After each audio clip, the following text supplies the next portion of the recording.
Aujourd'hui, l'annonce de... Monsieur Poulpe, Oui. j'ai beaucoup réfléchi. Tu sais que j'ai eu des débuts difficiles sur nos lives cette année. Au niveau de ton... De mon... Oui, non, pardon. Des émissions. Oui, ah oui, oui. Non, on parlait pas de sexe. Non. Non. Oui, au niveau des émissions, j'ai vraiment eu des problèmes et là j'ai eu une idée super, une émission. Ouais. J'aimerais que tu la fasses avec moi.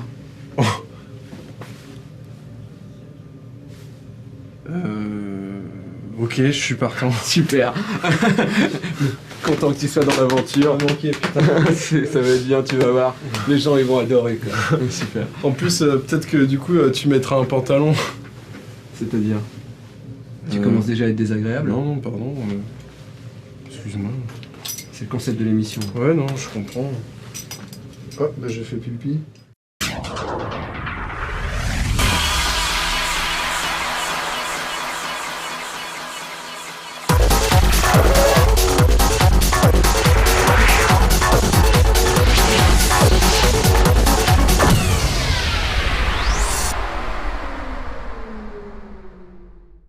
Mes bien chers geeks, mes bien chères geekettes, j'en reviens pas, je suis sur le popotin, je viens de réaliser qu'on était mardi. Mais si, mardi. Mardi, ça veut dire qu'il y aura un reportage. Ça veut dire qu'il y aura le temps perdu.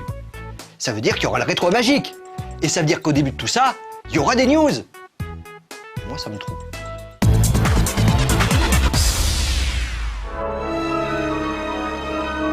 Visiblement heureux de l'accueil réservé par le public à la série des Lego, LucasArts a mis en route un deuxième épisode lié aux aventures d'Indiana Jones, tout simplement baptisé L'Aventure continue.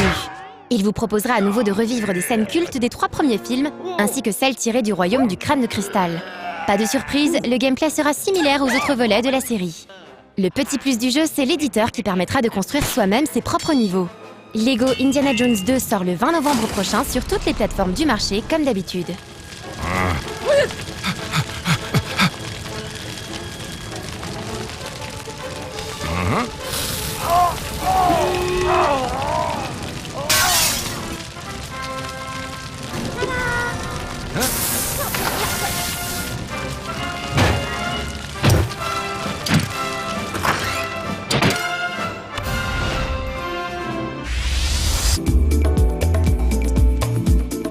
Sony proposera bientôt 3 nouveaux bundles pour sa PS3 afin d'essayer de rallier à sa cause avant Noël ceux qui hésiteraient encore à se procurer la console. Le 18 novembre prochain, vous pourrez ainsi vous procurer un pack dédié à Assassin's Creed 2. Début décembre cette fois-ci, ce sont les cinéphiles qui seront servis avec 2 packs Blu-ray, regroupant d'un côté The Dark Knight ainsi que Terminator Renaissance, et de l'autre côté The Dark Knight encore et Transformers 2. Rappelons que la PlayStation 3 reste à ce jour l'un des lecteurs Blu-ray les plus rentables du marché.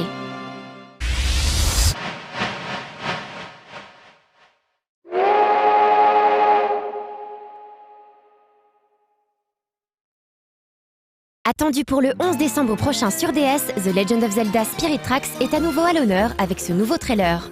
On y aperçoit cette fois un nombre important de scènes impliquant Link et Zelda, ou plutôt son esprit, luttant ensemble contre le mal. Car dans cet épisode, le corps de notre chère princesse a bien été enlevé par des bandits, mais son âme, elle, nous suit un peu partout. Celle-ci pourra d'ailleurs intégrer des objets comme la grosse armure que l'on voit dans la bande-annonce, afin de nous permettre d'en prendre le contrôle. Pas besoin d'en dire beaucoup plus, si ce n'est que le jeu s'annonce comme la grosse tuerie de cette fin d'année sur la portable de Nintendo.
Ça tourne depuis le début, hein? Ok. C'est vrai que comme on est parti sur la bonne humeur et la déconne, on peut dire déconne à l'antenne? Oui. Alors, comme on est parti dans la bonne humeur et la déconne... Oh! Comme nous on dit dans le sud-est... Oh, je l'ai complètement... Comme on dit nous autres dans le sud-est, maintenant c'est venu l'heure de retrouver le reportage. Et en plus ça va être un bon reportage parce que ça va être l'heure du pasta game. Du pasta game. On a le droit de dire ça là. Mais les blagues comme ça par contre c'est pas trop permis. C'est l'accent qui est moisi. Attends. Je vais faire Julien Pirou. Et maintenant, on retrouve le reportage sur le pasta game. Il était encore plus pourri que la dernière fois, celui-là. Hein, je m'arrange pas en vieillissant.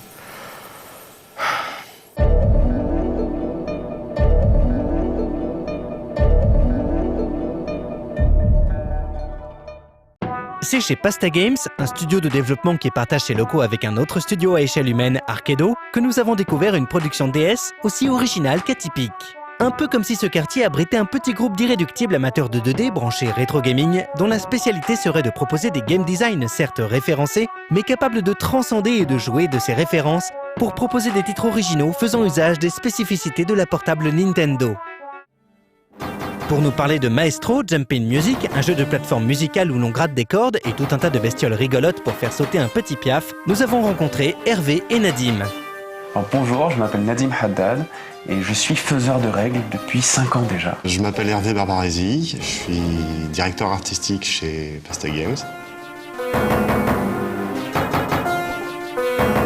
Je me suis retrouvé dans ce métier parce que je voulais absolument raconter des histoires. Moi je suis rentré dans le jeu vidéo un peu par culot, parce que c'est quelque chose que j'avais envie de faire, mais pour lequel j'étais absolument pas formé. Alors j'ai décidé que j'allais travailler, j'allais essayer dans un studio de cinéma, d'animation. Et j'ai travaillé 6 mois, j'ai animé une petite fille avec un ballon dans un long métrage. Et je me suis dit 6 mois pour animer une petite fille avec un ballon, c'est peut-être pas la meilleure voie pour finir à raconter des histoires. À la base, je suis passé par une filière classique de bac, gestion compta, enfin bon, rien à voir. Et puis c'est quelque chose qui me trottait dans la tête depuis pas mal de temps. Du coup, un jour, je me suis retrouvé entre 2 petits boulots à me dire que c'était peut-être le moment de tenter ma chance et puis d'aller taper aux portes, quoi, tout simplement. Donc je me suis tourné vers une autre passion que j'avais, qui était la réalisation de jeux vidéo pour le coup, d'inventer des petits jeux, inventer des règles, inventer des petits trucs avec des amis. Et donc je me suis retrouvé à travailler pour une société de jeux vidéo sur téléphone portable à l'époque. Et petit à petit, pierre après pierre, je me retrouve dans cette société Pasta Games avec qui on fait des jeux en ce moment pour DS. Et j'ai commencé les jeux vidéo à bosser il y a à peu près 10 ans, en tant que graphiste pixel, chose que je continue à faire. Le premier jeu sur lequel a travaillé Hervé Barbaresi était la version GBA de K.O. le kangourou chez Titus Interactive. Alors que Nadim, plus jeune, grand amateur de jeux de plateau, jouait encore au Tunique Bleu sur Atari ST. Ils se sont retrouvés tous deux à travailler sur des jeux pour téléphone portable, avant de finalement pouvoir donner leur pleine mesure chez Pasta Games. Pasta Games à la base c'est des jeux pour l'apéro, faits avec les doigts, par des artisans du sud de la Loire, du nord du sud de la Loire, précise. Et ce sont des jeux qui à la base étaient des petits jeux qui étaient voués à être flash, pas forcément flash mais sur internet, sur téléphone, etc. C'est une société qui a bientôt 10 ans, qui a eu plusieurs vies, qui a eu plusieurs morts et qui aujourd'hui revit dans une totalement nouvelle configuration. L'équipe a donc commencé par développer des jeux sous licence, comme Build-A-Bear, destiné surtout au public américain, ainsi que Baby Life. Ils ont ainsi pu apprendre à maîtriser la DS pour finalement parvenir à travailler par intermittence sur un projet bien à eux. Travailler sur DS, c'est totalement différent de travailler sur les autres consoles. C'est totalement différent de travailler même sur des téléphones. Parce que travailler sur DS, il y a un contact direct avec l'action. Alors ça change un petit peu la façon de réfléchir, ça change la façon de concevoir le jeu, ça change la façon de coder tout ça.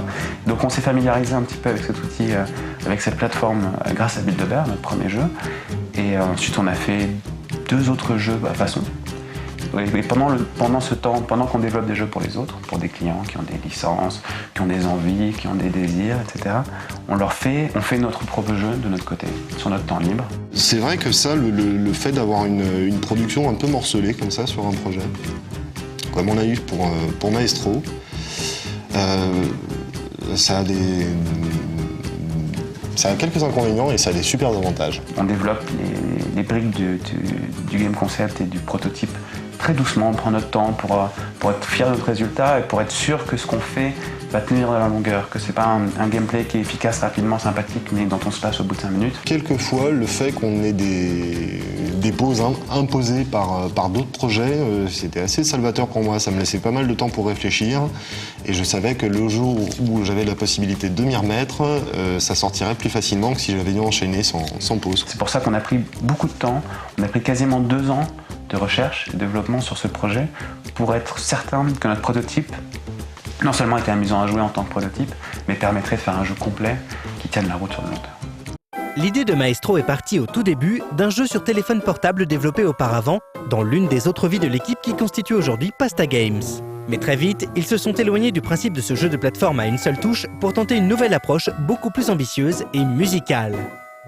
Alors la première fois que Fabien, donc notre boss, m'a parlé de Maestro, il y avait un enthousiasme qui se dégageait de sa présentation qui était évident et à la fois j'avais à l'époque pas mal de mal à voir où il voulait en venir.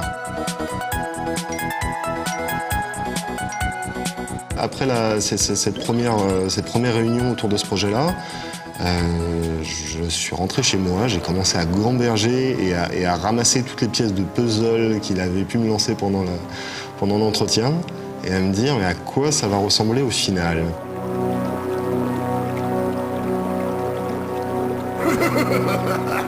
Alors autant il peut avoir l'enthousiasme facile, autant quand il est enthousiaste c'est pas non plus pour rien.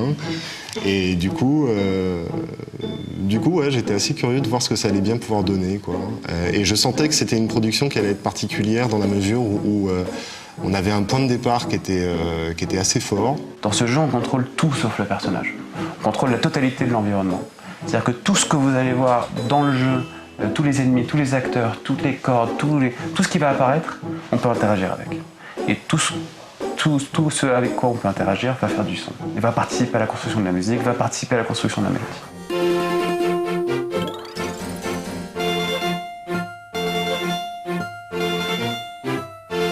Le point de départ, en fait, c'est finalement le même que celui qu'on a gardé et sur lequel on communique actuellement, quoi, à savoir un jeu de plateforme musicale. À mon avis, il y a beaucoup de jeux dans les 10 dernières années qui sont sortis qui ont essayé de fortement lier la musique et le gameplay. Je pense surtout à Rez. Rez qui est une de mes références principales, pas forcément pour ce jeu-là, mais qui est une de mes références principales globalement, où il y a un lien merveilleux entre la musique et le jeu. Alors moi, forcément, super amateur de jeux de plateforme, je me demandais bien ce qu'on allait pouvoir faire avec. Je savais pas dans quelle mesure, après c'était une question de proportion, quoi. La musicalité par rapport au gameplay plateforme, comment on va gérer les choses.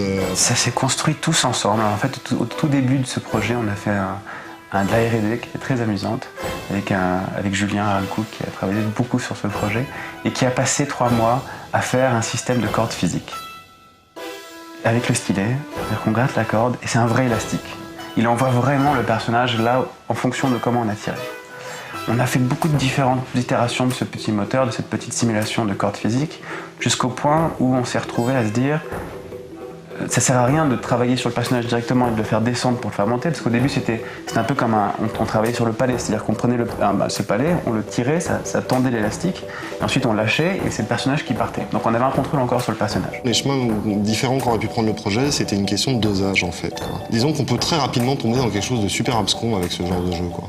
Du coup, il fallait trouver quand même quelque chose de rassurant, quoi. Il fallait quand même trouver une interface qui fasse pas trop peur. Et puis qui fasse « Allez, viens, voir, allez, c'est rigolo, il y a des couleurs ». Maestro Jumping Music est un jeu de plateforme musicale donc, où le joueur interagit avec tout sauf le personnage principal. Le look du jeu contribue d'ailleurs énormément à son charme et séduira à coup sûr les amateurs de rétro gaming et de l'esthétique pixel en général. Une direction artistique qui a bien sûr été influencée par les références 2D 8 et 16 bits de Hervé et de l'équipe Pasta Games. Moi, forcément, la 2D, c'est un premier amour, quoi. Donc, toutes mes références actuelles, elles sortent de là, hein, de toute façon. Et quelque part, j'ai mis certainement beaucoup plus de temps à m'adapter à la 3D, à la génération des jeux 3D, qu'à la 2D, où quelque part, j'étais moins, peut-être un peu moins hermétique, quoi, on va dire. Beaucoup plus ouvert et beaucoup plus en demande. On est malgré tout des rétro gamers, on n'est pas si jeune que ça dans la société. D'ailleurs, je pense être le plus jeune. On a quelques cheveux blancs et quelques kilomètres au compteur. Et nous avons un graphiste qui est un demi-dieu chez les Chinois du pixel et qui a joué à tous les jeux, qui était fan de tous les jeux full 2D d'antan. Quand j'ai découvert les premiers Kirby, par exemple, c'est quelque chose qui m'a tout de suite parlé, parce qu'il y avait sous des dehors très basiques et très épurés, très rondouillards, très minimalistes, il y avait un souci du détail qui était génial. Après, c'est vrai que ce qu'a pu faire Capcom, même déjà sur 8 bits, déjà sur NES par exemple, les DuckTales, je trouvais qu'il y avait un boulot d'ambiance qui était incroyable, avec des mélodies qui restaient dans la tête, les Megaman, tout ça. Donc oui, effectivement, la 2D, ça reste quelque chose de très important pour moi. C'est quelque chose que j'aime continuer à faire, parce que, je sais pas, j'estime que c'est presque un devoir de mémoire, c'est assez bizarre. On rêvait depuis un moment de faire un jeu full pixel, on rêvait depuis un moment de faire un jeu avec des graphismes comme on les aimait et qui malgré tout, on adore aussi la 3D, on n'est pas du tout réactionnaire sur la 2D c'était bien, la 3D c'est mauvais, au contraire. La preuve c'est que dans le jeu on a aussi beaucoup de 3D, on a des décors qui sont full 3D, on a d'ailleurs, on va pas non plus dévoiler les secrets, mais même la 2D dans le jeu c'est de la 3D. C'est-à-dire que c'est du pixel, certes c'est du dessin animé pixel par pixel avec des animations plein d'images qui se défile comme un dessin animé de l'époque, mais ça reste sur des plans en 3D, ça reste une gestion en termes de développement de 3D. J'avais pas de contraintes de base. Je savais que c'était l'occasion avec ce jeu de balancer des choses que j'aimais bien faire. Je trouvais ça plutôt rassurant aussi pour moi. Je trouvais que le principe du jeu était déjà assez particulier pour qu'en plus je ne parte pas dans des délires artistiques pas possibles. Parce qu'on aurait pu tomber dans un trip beaucoup plus austère et beaucoup plus... des carrés gris, quoi. On aurait pu faire des carrés gris avec une ligne jaune et hop, c'était réglé, quoi. Et l'assumer et en faire quelque chose qui aurait pu être considéré comme assez classe ou que sais-je, quoi. Mais quelque part, ça aurait été... On avait quand même bien le sentiment que c'était susceptible de devenir un jeu de niche, ce qu'on faisait. Et on ne voulait pas non plus tendre la joue par rapport à ça. Le premier décor que j'ai produit, c'était celui du baroque. On m'a dit, bon, bah voilà, le thème c'est baroque. J'ai pensé Castlevania, comme j'aurais pu penser à autre chose. Et puis je me suis dit, tiens, Castlevania, j'ai super envie de faire un décor de Castlevania. Allez hop. C'est vrai qu'à chaque nouvel environnement, à chaque nouvel ennemi, bon, ça s'est fait un peu comme ça, à l'impro. Et puis, il faut croire qu'on a bien fait les choses, puisque au final, ça matche bien. Après, le personnage principal, ça a été super compliqué, quoi. Fallait trouver quelque chose qui soit pas trop perturbant, quoi, en fait, et qui distrait pas trop le joueur. On savait que dans le jeu, il allait falloir être attentif, il allait falloir être réactif. Et du coup, quelque chose de simple, avec une teinte dominante, c'était la contrainte que je m'étais fixée. Dans l'absolu, si Kirby n'avait pas existé, ce personnage aurait pu être Kirby. Et donc oui, un piaf sur des cordes, bon, sur des poteaux télégraphiques quelque part, ok, ça matchait bien. Il y a eu pas mal de tentatives, au début c'était un chien, au début c'était... et puis il manquait quelque chose, quoi. On n'avait pas trouvé la cohérence, quoi, en fait, du propos. Un piaf donc, que le joueur accompagnerait en musique. Une musique qui fut l'objet d'un travail énorme avec un collectif désormais rodé à l'exercice, Yubaba, déjà à l'origine des bandes originales de plusieurs productions DS, dont Soul Bubbles et Big Bang Mini. Pendant 2 ans et demi, ces derniers se sont énormément impliqués dans la production du jeu, pour apporter des idées de gameplay et jouer avec les musiques choisies afin d'habiller les différents environnements du jeu. Avec Steve Bobin, on a travaillé beaucoup sur différents gameplays. Et en fait, au niveau de la sélection des morceaux, on a eu plusieurs phases.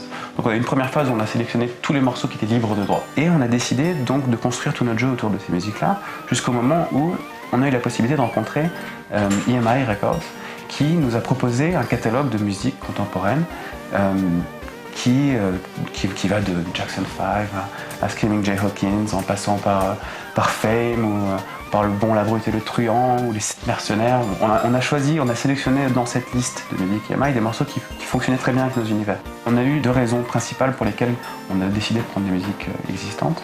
C'est que dans un premier temps, on voulait que ce jeu parle à beaucoup de gens. On voulait qu'il touche pas spécifiquement une population qui jouait à des jeux musicaux ou pas spécifiquement une population qui jouait à des jeux de plateforme. On voulait quelque chose qui pouvait un peu transcender ces différentes catégories et qui pouvait nous permettre de toucher un grand public. Donc on a décidé non seulement de trouver des morceaux qui étaient excessivement connus. On voulait quelque chose où, même si on ne connaît pas l'artiste, et même si on ne connaît pas le titre du morceau, même si les 30 premières secondes du morceau nous paraissent inconnues, qu'au bout d'un moment, il y a une rythmique, il y a quelque chose qu'on ait déjà entendu quelque part. Et qu'on aime et qu'on a envie de travailler avec ces musiques-là. Il faut penser quand même que nous, on passe 3 ans avec ce jeu. On passe 3 ans tous les jours à regarder le jeu, à jouer, à l'améliorer au fil de l'eau. Et c'est des musiques qu'on va écouter des dizaines et des dizaines de fois. Alors le premier proto qu'on avait fait était sur Au clair de la lune, parce que c'est quelque chose que nous on pouvait faire facilement, on pouvait générer en MIDI facilement sans avoir de matériel, etc. Donc on est parti sur le truc le plus simple pour faire un prototype, juste pour essayer.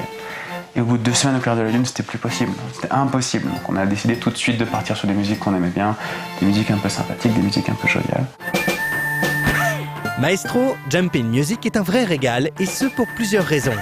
Pour commencer, il part du constat qu'un jeu de plateforme est en soi une expérience de jeu musical, celle-ci étant par essence basée sur la notion de rythme. Difficile en effet de dissocier le souvenir de ces parties de Super Mario World par exemple, de la musique de chaque niveau et des bruitages rythmant les sauts du personnage. Un bon jeu de plateforme est en soi une mélodie à laquelle participe le joueur. Pastagame a poussé cette idée dans ses retranchements pour finalement faire en sorte que le joueur accompagne le personnage principal, sans réellement le diriger puisque ce qu'il dirige, c'est la musique. Ensuite, l'univers graphique du jeu, mélange habile de 2D et de 3D, immerge le joueur dans un univers qui ravira les amateurs du beau pixel et d'environnements cartoon ou en couleur. Bref, Maestro, Jumpin' Music est un jeu qui se joue autant avec le stylet qu'avec les yeux et les oreilles.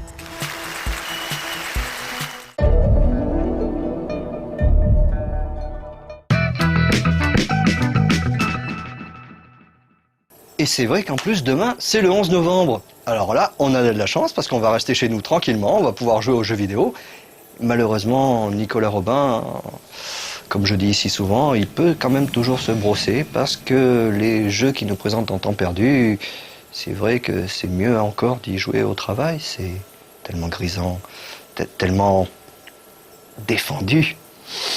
Mais on peut quand même noter les adresses pour aller y jouer dès après-demain, quand on sera de retour au boulot.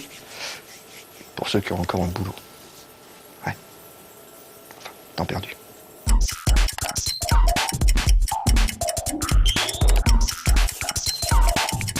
Bonjour, vous n'avez pas d'amis. Alors que faire durant vos heures supplémentaires? Bienvenue dans Temps perdu. Les super-héros, c'est bien. Mais si nous étions, enfin, si j'étais un super-héros, ce serait mieux. Mais finalement, non, je bosse pour la télé. Enfin bon, les super-héros c'est super, disais-je, et c'est ce que vous incarnez dans Super Doodleman. Vous volez, vous tirez sur des trucs, et vous allez jusqu'au boss final. Simple, rapide, mais sympathique. Toujours dans le simple et rapide, voici Chou-Chou Like a Hobo. Vous posez délicatement vos petits doigts sur les flèches au bas du clavier, et avec l'autre main, vous vous préparez à cliquer sur la souris. Et c'est parti! Vous tapotez à fond les ballons sur le clavier pour échapper au vilain train tout moche qui veut vous écraser. Bon, c'est sûr, ça ne va pas vous occuper des heures, mais ça défoule. Dans Super Sloth Bomber, vous êtes une taupe. Une taupe dans un ballon. Une taupe dans un ballon qui balance des bombes sur des monstres. Et là, vous vous dites que c'est n'importe quoi. Vous n'avez peut-être pas tort, mais il faut bien avouer que ce Super Sloth Bomber est plutôt accrocheur. Coloré, mignon tout plein, bien long, à essayer quoi. Et bon, de toute façon, les trucs idiots, c'est un peu la spécialité de cette émission, non? Prenons Number Ninja. Là, vous dirigez un chiffre qui, furtivement, doit s'approcher d'autres chiffres pour leur balancer des shurikens. Mais attention, pas n'importe quel shuriken. Des plus, des moins, des multipliés et des divisés. Pourquoi ? Pour pouvoir réussir l'équation en bas de l'écran. Et là, en plus de vous faire perdre votre temps, vous faites des maths. Et si avec ça je ne reçois pas de lettres de remerciement de parents... Dans Bucket Ball 2, il faut balancer des balles dans des paniers. Dit comme ça paraît simple, mais avec toutes ces pièces à ramasser, ces parcours semés d'embûches, ces options à acheter, ces balles qui ne vont jamais là où elles devraient, eh bien on a vite fait briser son écran, son clavier, sa souris et le chat qui va avec. Sympa mais un brin stressant donc. Alors pour se débarrasser de son stress, quoi de mieux qu'une petite balade ? Pour cela, plongeons-nous dans les Small Worlds de David Chute. Au début, ça ressemble à une bonne grosse bouillie de pixels, mais au fur et à mesure de notre visite, on se rend compte qu'en fait, ici, on a quelque chose à nous dire. C'est beau, prenant. Vous devez essayer ce petit bijou visuel et auditif. Vous n'y resterez peut-être pas bien longtemps, mais au moins, vous devriez en ressortir avec le sourire et des images dans la tête. De quoi vous enfoncer profondément dans votre fauteuil et dans vos pensées, et ne rien faire pendant quelques minutes, quelques heures. Ce qui tombe plutôt bien, car il ne faut pas oublier que, pour gagner plus, jouer plus.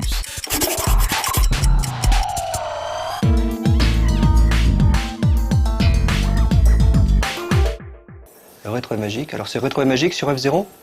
Oui. Le rétro est magique, c'est Pirou ? Oui. C'est pas le docteur Lacave qui avait fait un clip sur F0 déjà ? Qui tourne dans le... Si, je crois. Et c'est Julien Pirou qui... Comme ça ? Et comme ça, Julien. Oh là là, sacré Pirou. Rétro magique avec Julien Chef Pirou.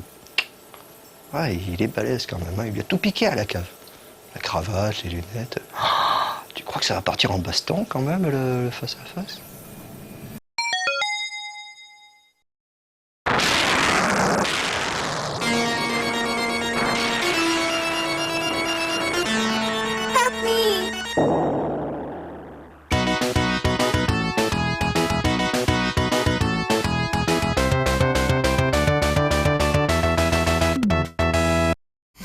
Même si des précurseurs existaient avant lui, c'est véritablement F0, sorti sur Super Nintendo en 1990, qui a établi les bases du jeu de course futuriste. Le jeu de Nintendo a connu de nombreuses suites sur les différentes machines du constructeur.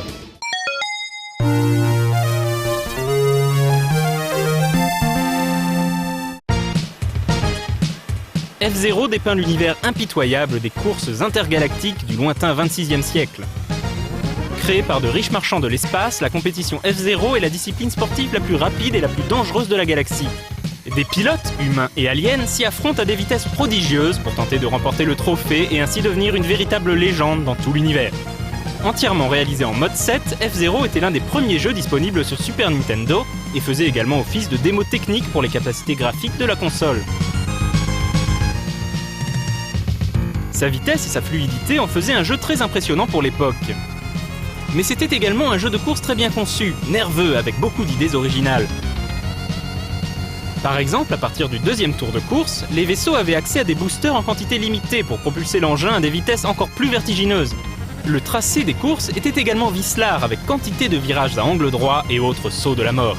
F0 est également légendaire pour ses thèmes musicaux emblématiques, comme ceux de Mute City ou de Big Blue.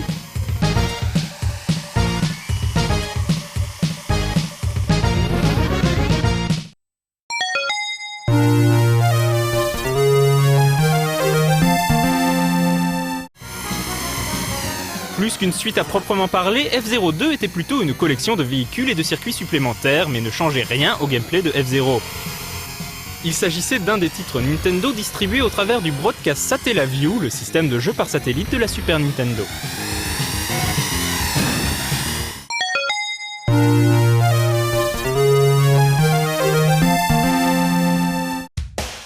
La vraie suite de F-Zero sortit un an plus tard sur Nintendo 64 sous le nom F-Zero X. Portant la vitesse de la course à un degré encore jamais atteint, F-Zero X proposait une esthétique plutôt dépouillée qui privilégiait la lisibilité des courses dont les tracés étaient toujours aussi dangereux. Tirant profit des évolutions de la 3D, les courses de F-Zero X ne se déroulent pas qu'à plat, mais aussi sur des cylindres ou dans des half-pipes, et certains circuits ont des allures de montagnes russes. F-Zero X fait également la part belle au look résolument comics de l'univers F-Zero, avec des pilotes qui semblent tout droit sortis des planches d'un Jack Kirby. 7 ans se sont écoulés depuis un accident spectaculaire lors de la finale du Grand Prix F-Zero. 14 pilotes trouvèrent la mort lors d'un carambolage, obligeant les organisateurs à revoir les règles de la compétition. Ainsi naquit le F-Zero X. Du point de vue du gameplay, les principales nouveautés viennent de la modification du système de booster. Cette fois-ci, ils ne sont plus en nombre limité, mais leur utilisation grignote inexorablement la barre de vie du bolide du joueur. Il est également possible de réaliser des manœuvres offensives, comme des queues de poisson ou des toupies, afin d'envoyer ses adversaires dans le décor.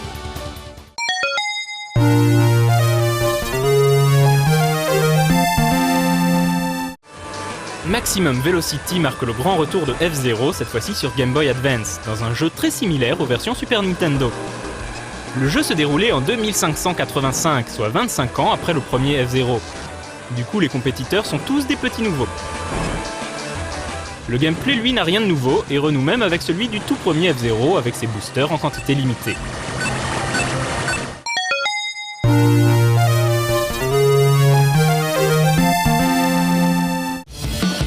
Dernier épisode en date sur console de salon, F-Zero GX sur GameCube possède un jumeau en arcade sous le nom F-Zero AX.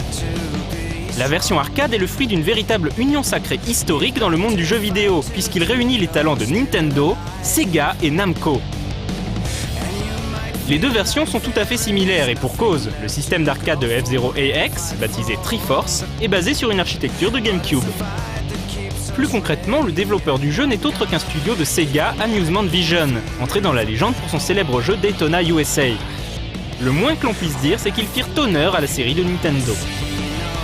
Si certains avaient reproché à F-Zero X son style dépouillé, F-Zero GX est quant à lui visuellement splendide, avec des courses hallucinantes exploitant au mieux les capacités graphiques de la console. Le jeu n'a rien perdu de sa vitesse, mais a en revanche beaucoup gagné en technicité. F-Zero GX est donc notoirement plus difficile que ses prédécesseurs. Il y a de vraies techniques de pilotage à apprendre et à maîtriser pour espérer remporter les courses. Et il peut être frustrant de se faire laminer lors des premières parties. Mais la satisfaction n'en est que plus grande lorsque l'on commence à piger le truc et que l'on gravit enfin les marches du podium. F-Zero GX est donc la quintessence de la série F-Zero. Nintendo n'a pas sorti de nouvel épisode pour la Wii. Mais bon, force est d'admettre que 6 ans après sa sortie, l'épisode GameCube n'a pas pris une seule ride.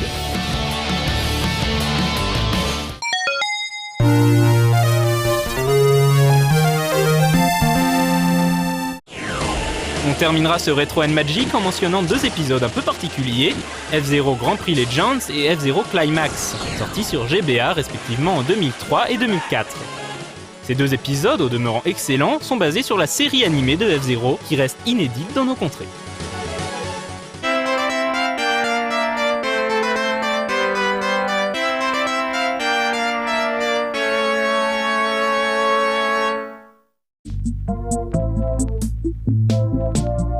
C'est vrai, vous allez dire, aujourd'hui encore, le 5%, c'était un petit peu léger quand même au niveau de la présentation. C'est vrai, je tiens à m'en excuser, mais vous savez, après mon tournage, il y a Pili qui arrive pour tourner ses 100% à lui. Et c'est vrai que si je déborde un petit peu trop, Pili est pas content. Et comme Pili c'est un écorché vif, c'est un artiste, ça me fait toujours de la peine de le voir pleurer. Voilà. Donc je vais rendre l'antenne très vite afin qu'il puisse arrêter de tambouriner à la porte. En pleurant, bien sûr, en pleurant. Et je vais vous faire des gros bisous quand même, et puis des gros bisous aussi à Pili.